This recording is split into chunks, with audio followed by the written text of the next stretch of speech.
मैं दीपिका एक बार फिर आप सभी का स्वागत करती हूं। तो आज इस वीडियो में हम बात करने वाले हैं भारत के टॉप 10 मेडल होप्स की पेरिस ओलंपिक्स के अंदर। जी हां, पेरिस ओलंपिक्स जो कि अब 26 जुलाई से ऑफिशियली शुरू होने जा रहा है, जिसका मुझे उम्मीद है आप सब बेसब्री से इंतजार कर रहे होंगे। और आज की इस वीडियो में हम बात करेंगे उन ऐसे 10 खिलाड़ियों की जिनसे हम उम्मीद कर सकते हैं कि वो इस बार के ओलंपिक्स में कोई ना कोई मेडल जीतने में कामयाब रहेंगे। बाकी ये हमने अपने पॉइंट ऑफ व्यू से कोशिश करी है बेस्ट 10 प्लेयर्स की मेडल होप्स के तौर पर जिन्हें हम देख रहे हैं। थोड़े से डिफरेंसेस ज़रूर हो सकते हैं, आप किसी और खिलाड़ी से भी उम्मीद कर सकते हैं, तो बेशक आप उनका नाम कमेंट सेक्शन में हमें बता सकते हैं। तो चलिए फिर अपने इन टॉप 10 मेडल होप्स की जो लिस्ट है उसको स्टार्ट करते हैं,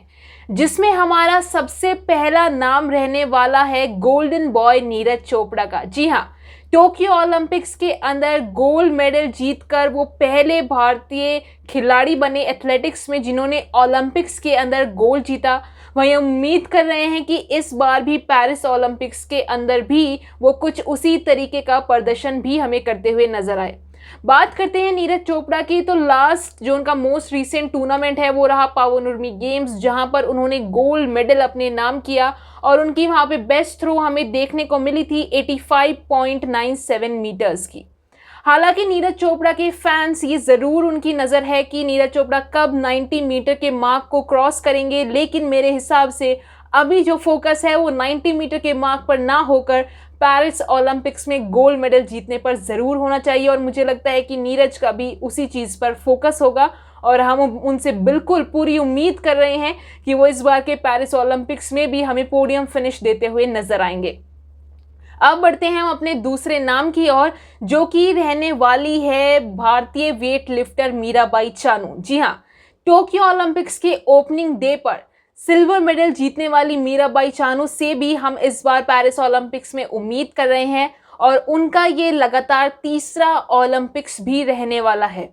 वहीं बात की जाए तो कम से कम अगर मीराबाई चानू पोडियम फिनिश देना चाहती है, कोई ना कोई मेडल अगर वो जीतना चाहती है, तो उन्हें कम से कम 200 केजी का लिफ्ट तो करना ही पड़ेगा, 200 या फिर उससे ज़्यादा। गोल्ड की प्रबल दावेदार मानी जा रही है चाइनीज वेटलिफ्टर, लेकिन वहीं सिल्वर और ब्रॉन्ज की बात करते हैं तो उसके लिए मेनली 4 कंटेंडर्स के बीच कड़ी फाइट हमें देखने को मिलेगी, जिसमें शामिल है भारत की मीराबाई चानू, उनके अलावा थाईलैंड की वेटलिफ्टर, यूएसए की वेटलिफ्टर और आखिर में बात करते हैं तो रोमानिया की वेटलिफ्टर। लेकिन हमारी इंडियन फैंस की बिल्कुल उम्मीद रहेगी और हम उनसे एक्सपेक्ट भी कर रहे हैं कि वो पेरिस ओलंपिक्स में भी मेडल जीतकर ही वापस आती हुई हमें नजर आए। और वहीं वेट लिफ्टिंग के जो मेडल इवेंट्स है वो 7 अगस्त के दिन रहेंगे। अब बढ़ते हैं हम अपने तीसरे नाम की ओर, जो कि रहने वाला है अमन शेरावत। जी हाँ, भारतीय रेसलर 57 केजी में जो कि हमें compete करते हुए नजर आते हैं और इस बार पेरिस ओलंपिक्स में जाने वाले वो एकमात्र मेल रेसलर भी है, तो उनके ऊपर खासकर हमारी निगाहें ज़रूर रहेगी और हम उम्मीद भी करते हैं कि अमन शेरावत अपनी कैटेगरी के अंदर मेडल जीतने में कामयाब हो सकते हैं। बात करते हैं तो 2022 के अंडर 23 चैंपियन, 2023 एशियन चैंपियनशिप के गोल्ड मेडलिस्ट और एशियन गेम्स के ब्रॉन्ज मेडलिस्ट, जो कि इस बार पेरिस ओलंपिक्स के अंदर 6th सीड है, उनसे हम बहुत उम्मीद कर रहे हैं, खासकर क्योंकि उनका जो एग्रेसिव स्टाइल है और जो रीसेंट पिछले 2 साल के अंदर उनकी जो इम्प्रेसिव परफॉर्मेंसेज हमें देखने को मिली है सीनियर सर्किट के अंदर, तो वहाँ से जो जिस तरीके का प्रदर्शन वो हमें देते हुए नजर आए हैं, उससे बिल्कुल हम उम्मीद कर सकते हैं कि अमन शेरावत भी मेडल जीतने के प्रबल दावेदार हैं इस बार के पेरिस ओलंपिक्स में। चौथा नाम भी हमारा रेसलिंग से ही रहेगा और वो रहने वाली है 57 केजी कैटेगरी में खेलने वाली Indian women wrestler Anshu Malik. Anshu Malik जो कि 2023 कॉमनवेल्थ गेम्स की सिल्वर मेडलिस्ट भी रह चुकी है, इससे पहले वर्ल्ड चैंपियनशिप के अंदर भी उन्होंने सिल्वर मेडल जीता है। और अगर हम उनके मोस्ट रीसेंट टूर्नामेंट की बात करते हैं, जहां पर वो रैंकिंग सीरीज बुडापेस्ट में खेलती हुई नजर आई थी, जो कि जून में हुई थी, वहां पर भी उन्होंने सिल्वर मेडल ही जीता था। तो अंशु मलिक की जो मैट के ऊपर क्विक मूवमेंट्स हैं और जो उनका एग्रेसिव गेम स्टाइल है, उसको मद्देनज़र रखते हुए हम उम्मीद करते हैं अंशु से भी, और साथ ही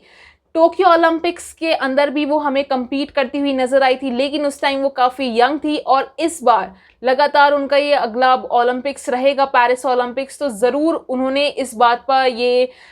फोकस किया होगा, इस बात पे सोच मंथन करा होगा कि वर्ल्ड लेवल पर जीतने के लिए, पोडियम फिनिश करने के लिए उन्हें किस चीज़ की ज़रूरत है, और अंशु मलिक से डेफिनेटली हम उम्मीद कर सकते हैं। अब बढ़ते हैं हम अपने पांचवें नाम की ओर, जो कि रहने वाली है भारतीय मेंस डबल्स जोड़ी। जी हाँ, बैडमिंटन की हम बात कर रहे हैं, जिसमें चिराग और सात्विक साईराज रैंकी रेड्डी से भी हम पूरी उम्मीद कर रहे हैं। चिराग और सात्विक की जोड़ी काफ़ी धमाकेदार प्रदर्शन हमें देती हुई नजर आई है टूर्नामेंट बाय टूर्नामेंट, और वहीं उन्होंने अपने नाम काफ़ी सारे टाइटल्स भी उन्होंने क्लिंच करी है, काफ़ी पोडियम फिनिशेस उन्होंने दी है, और कुछ ऐसी अचीवमेंट्स भी उन्होंने अपने नाम करी है जो इससे पहले भारत की मेंस डबल्स कैटेगरी के अंदर नहीं की गई। वहीं बात करते हैं उनकी कुछ अचीवमेंट्स की, जिसमें शामिल है, सबसे पहले बात करेंगे उनकी वर्ल्ड नंबर 1 रैंकिंग, जो कि आज से पहले भारत के किसी भी मेंस डबल्स पेयर ने अचीव नहीं करी। उसके अलावा वर्ल्ड चैंपियनशिप के ब्रॉन्ज मेडलिस्ट रह चुके हैं, एशियन गेम्स के गोल्ड मेडलिस्ट रह चुके हैं, एशियन चैंपियनशिप के टाइटल विनर रह चुके हैं, और सबसे बड़ी बात, जैसे कि मैंने कहा, वर्ल्ड नंबर 1 रैंकिंग भी। फिलहाल चिराग और सात्विक की जोड़ी वर्ल्ड नंबर 3 पोजीशन पर है, और वहीं अगर हम बात करें तो इस साल उन्होंने, ये काफ़ी ही ध्यान देने वाली बात है कि इस साल उन्होंने फ्रेंच ओपन का जो टाइटल है वो भी अपने नाम किया था, और सेम वेन्यू पर भी पेरिस ओलंपिक्स का उनका जो इवेंट रहेगा वो खेला जाएगा। तो हम उम्मीद करते हैं कि वही अपना जो परफॉर्मेंस है वो रिपीट करते हुए हमें दोबारा नज़र आए, जो उन्होंने फ्रेंच ओपन में किया था वही करते हुए हमें नज़र आए वो इस बार पेरिस ओलंपिक्स में, और वो काफ़ी हाई एक्सपेक्टेशंस उनसे हम कर रहे हैं पेरिस ओलंपिक्स के अंदर मेडल जीतने की। अब बढ़ते हैं हम अपने अगले नाम की ओर, जो कि रहने वाली है भारतीय विमेन बॉक्सर निखत जरीन। जी हाँ, two time world champion Nikhat Zareen से भी काफ़ी हाई एक्सपेक्टेशंस हैं, और अगर बात करें तो 2022 से अब तक निखत सिर्फ और सिर्फ अपनी 2 बाउट्स हारी है। तो आप उनका विनिंग रेशियो का अंदाज़ा लगा सकते हैं कि 2022 से लेकर अब 2024 तक सिर्फ और सिर्फ उनके करियर में 2 ऐसी बाउट्स रही हैं जहां पर वो हारी हैं, बाकी सभी बाउट्स में उन्होंने जीत दर्ज करी है। वहीं हालांकि एक उनका हमें ड्रॉबैक ये ज़रूर देखने को मिला था कि एशियन गेम्स के सेमीफाइनल्स में उन्हें थाईलैंड की बॉक्सर से हार का सामना करना पड़ा था, काफ़ी वो अनप्रेडिक्टेबल था, जिससे ये ज़रूर साबित होता है कि जो बड़े टूर्नामेंट्स हैं, बड़े लेवल के इवेंट्स हैं, वहाँ पर कुछ भी हो सकता है। लेकिन हम निखत जरीन के काबिलियत पर बिल्कुल भी शक नहीं कर सकते, जिस तरीके का बैक टू बैक उनकी तरफ से हमें परफॉर्मेंस देखने को मिल रहा है, और ज़रूर उनसे एक मेडल की हम उम्मीद कर रहे हैं। और निखत जरीन का स्पेशली इस बार ये ओलंपिक्स का डेब्यू भी रहेगा, तो हम उम्मीद करेंगे कि वो अपने डेब्यू को स्पेशल बनाने में कामयाब रहेंगी, और 51 केजी के अंदर वो हमें कम्पीट करती हुई नजर आएंगी। अब बात करते हैं दूसरी भारतीय बॉक्सर की ही, हम बात कर रहे हैं लवलीना बोर्गोहेन की, जो कि 75 केजी कैटेगरी में हमें कम्पीट करती हुई नजर आने वाली है पेरिस ओलंपिक्स में। टोक्यो ओलंपिक्स की ब्रॉन्ज मेडलिस्ट, जहां पर उन्होंने अपना डेब्यू किया, डेब्यू के अंदर ही ब्रॉन्ज के साथ उन्होंने अपना ओलंपिक्स ख़त्म किया, जिसकी वजह से अब पेरिस ओलंपिक्स के अंदर भी उनसे जो एक्सपेक्टेशंस वो और ज़्यादा बढ़ जाती है। और साथ ही उन्होंने वर्ल्ड चैम्पियनशिप की वो गोल्ड मेडलिस्ट भी है, तो जो एक्सपेक्टेशंस का ग्राफ है वो बढ़ता ही जा रहा है लवलीना बोर्गोहेन से भी, और हम इस बार भी उनसे उम्मीद कर रहे हैं, बिल्कुल उम्मीद कर रहे हैं कि वो पेरिस ओलंपिक्स में भी पोडियम फिनिश हमें देती हुई नजर आएंगी। अब बात करते हैं हमारी मेंस हॉकी टीम की। जी हाँ, मेंस हॉकी टीम की बात करते हैं, जिनके खाते में आज तक की हिस्ट्री में 8 गोल्ड शामिल है, और उसके साथ साथ एक ब्रॉन्ज, जो कि टोक्यो ओलंपिक्स में ही भारतीय टीम ने जीता था, और काफ़ी लंबे का जो मेडल का सूखा था उसको ख़त्म भी किया था।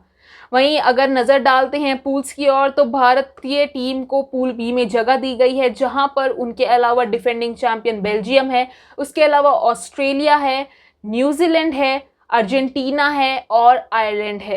तो हम उम्मीद कर रहे हैं कि इस बार भी मेंस हॉकी टीम, क्योंकि टोक्यो ओलंपिक्स का जो स्क्वाड है और इस बार पेरिस का जो स्क्वाड है, मोस्टली जो प्लेयर्स हैं वो सेम ही हमें नज़र आ रहे हैं। जो पिछली बार ओलंपिक्स में गए थे वो इस बार के स्क्वाड में भी शामिल किए गए हैं। तो हम बिल्कुल उम्मीद कर सकते हैं हमारी मेंस हॉकी टीम से कि वो इस बार भी पेरिस ओलंपिक्स में एक और मेडल जीत दर्ज करने में कामयाब रहेंगी और एक और मेडल अपने खाते में जोड़ने में कामयाब रहेंगी। अब बढ़ते हैं शूटिंग की ओर, जहां पर हालांकि टोक्यो ओलंपिक्स में ज़रूर काफ़ी निराशाजनक प्रदर्शन रहा था भारतीय शूटिंग कंटिंजेंट का, लेकिन इस बार जो सबसे ज़्यादा अगर हम मेडल होप के नज़रिए से देखते हैं तो उसमें नाम सामने आता है शिव कौर का। जी हाँ, जो कि 50 मीटर राइफल 3 पोजीशंस के अंदर हमें compete करती हुई नज़र आती है। शिव कौर जो कि वर्ल्ड रिकॉर्ड होल्डर है अपने इस इवेंट में 50 मीटर राइफल 3 पोजीशंस में, और साथ ही उनकी अगर हम सबसे बड़ी स्ट्रेंथ की बात करते हैं तो वो ये है कि वो अंडर प्रेशर काफ़ी अच्छा खेलती है, काफ़ी कामली वो अपनी नर्व्स को कंट्रोल करने में कामयाब रहती है और बड़े लेवल पर वो काफ़ी अच्छा परफॉर्मेंस हमें देती हुई दिखती है। तो ओवरऑल अगर हम बोले तो अंडर प्रेशर काफ़ी अच्छी वो प्लेयर है, कंसिस्टेंसी उनकी हमें देखने को मिल रही है डिफरेंट टूर्नामेंट से, जिसकी वजह से उनसे काफ़ी ज़्यादा होप्स हमारे बढ़ जाते हैं और हम उम्मीद करते हैं कि इस बार ज़रूर शूटिंग के अंदर हमें मेडल्स देखने को मिले, क्योंकि काफ़ी बड़ा कंटिंजेंट जा रहा है। 21 शूटर्स का कंटिंजेंट जा रहा है पेरिस ओलंपिक्स में भारत की तरफ से।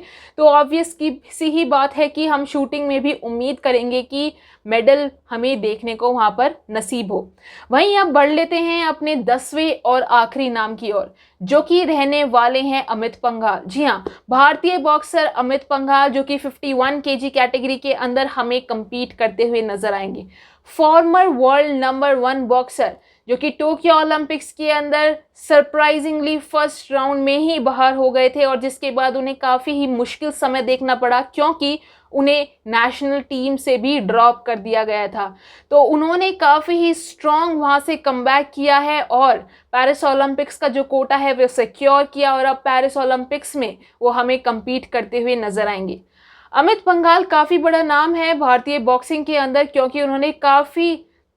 जो मेडल्स है, काफ़ी बड़े बड़े लेवल के जो टूर्नामेंट्स हैं वहाँ के सभी मेडल्स उनके नाम हैं, लेकिन सिर्फ और सिर्फ एक ओलंपिक ही ऐसा बड़ा टूर्नामेंट है जहाँ पर वो अभी तक मेडल जो है वो अपने नाम नहीं कर पाए और हम उम्मीद कर रहे हैं कि इस बार उनकी जो निगाहें हैं वो उस ओलंपिक्स मेडल पर ज़रूर रहेंगी। उसके अलावा अगर हम उनकी कुछ अहम अचीवमेंट्स की बात करते हैं तो अमित पंघाल ने अपने नाम कई गोल्ड किए हुए हैं एशियन गेम्स के अंदर, एशियन चैम्पियनशिप्स के अंदर, और साथ ही वो इकलौते भारतीय मेल बॉक्सर है जिन्होंने वर्ल्ड चैंपियनशिप के अंदर सिल्वर मेडल अपने नाम किया हुआ है। सिर्फ और सिर्फ वही इकलौते हैं जिन्होंने सिल्वर मेडल जीता है। और साथ ही उन्होंने उनके अगर हम करियर की तरफ देखते हैं तो उन्होंने काफ़ी नामी और बड़े बड़े बॉक्सर्स को वो हमें हराते हुए भी नज़र आए हैं अलग अलग टूर्नामेंट्स में, इवेंट्स में। तो काफ़ी बड़ी उनसे हम उम्मीद कर सकते हैं इस बार के पेरिस ओलंपिक्स के अंदर कि वो हमें मेडल जीतते हुए नज़र आए।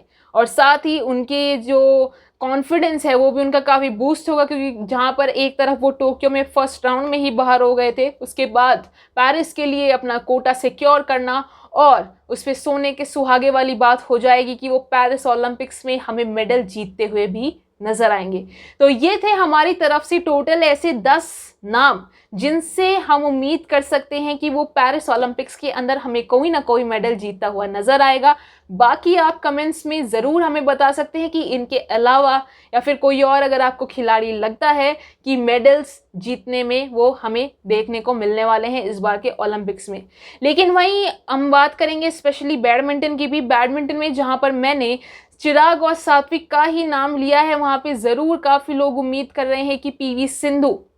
भी मेडल की कंटेंडर है, लेकिन अकॉर्डिंग टू मी मुझे नहीं लगता है कि पीवी सिंधु एक काफ़ी स्ट्रॉन्ग नाम है मेडल जीतने के लिए, क्योंकि इसका जीता जागता जो प्रूफ है वो यही है कि रीसेंट टूर्नामेंट्स में अगर हम उनकी परफॉर्मेंस का ग्राफ देखते हैं तो वो कुछ इतना अच्छा खासा नज़र नहीं आता है। जिस तरीके का ग्राफ उनका हमें रियो के दौरान और उसके बाद टोक्यो के दौरान नज़र आया था जहाँ पर उन्होंने सिल्वर और ब्रॉन्ज जीता था, अगर उसके कंपैरिजन हम करें फ़िलहाल उनका रीसेंट जो टूर्नामेंट्स के अंदर परफॉर्मेंसेस है उनसे अगर कंपेयर करते हैं तो काफ़ी ही ऐसे अप एंड डाउन्स हमें देखने को मिल रहे हैं काफ़ी ज़्यादा। तो काफ़ी ही ये बिल्कुल सरप्राइजिंग वाली बात होगी या फिर वो कुछ एक्स्ट्रा ऑर्डिनरी हमें खेलती हुई नज़र आएंगी तो ही वो हमें वहाँ पर ओलंपिक्स के अंदर इस बार अपना तीसरा मेडल जीतती हुई नज़र आ सकती हैं। बाकी होप्स तो हमारे उनके साथ रहेंगे ही। बाकी आप ज़रूर आप जुड़ जाइए पेरिस ओलंपिक्स के लिए, जिसमें अब ज़्यादा दिन नहीं बचे हैं। 26 जुलाई काफ़ी नज़दीक पहुँच गई है। तो जियो सिनेमा और स्पोर्ट्स 18 पे आप लाइव एंजॉय कर सकते हैं। और कमेंट्स में ज़रूर हमें बताएं कि आपको वीडियो कैसी लगी और उसके अलावा अगर कुछ और नाम से आप ऐड करना चाहते हैं। सो आज की वीडियो में बस इतना है। बाकी स्पोर्ट्स रिलेटेड और पेरिस ओलंपिक से जुड़ी हर खबर जानने के लिए चैनल के साथ ज़रूर जुड़े रहें, उसको ज़रूर सब्सक्राइब कर दें। So thank you for watching the video.